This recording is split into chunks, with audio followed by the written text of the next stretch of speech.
بعد غياب طويل بسبب تأخر حالته الصحية، عاد اسم إيمان البحر درويش يتردد مجددا نتيجة نزيف حاد بالمخ سبب ليه شلل نصفي وفقدان القدرة على الحركة.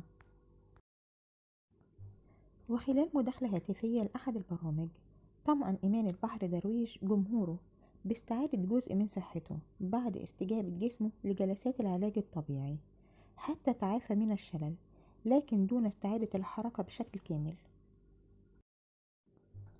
قال إيمان البحر درويش خلال المداخلة: الحمد لله رب العالمين على التعافي من الشلل بعد فترة عصيبة.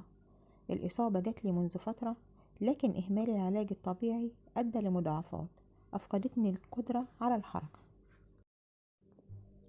اتعلمت من الدرس والمحنة، والآن أواظب على جلسات العلاج الطبيعي بالمسطرة، وأتمنى العودة للغناء في أقرب وقت. كما نصح جمهوره: اوعوا تعملوا زيي وتهملوا في صحتكم وتتجاهلوا أي عرض صحي غير طبيعي حتى ولو بسيط.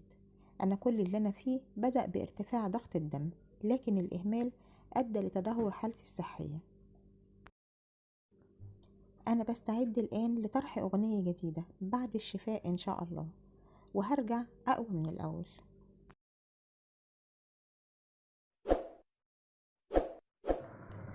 لو أول مرة تشوف القناة، من فضلك اعمل اشتراك وفعل الجرس.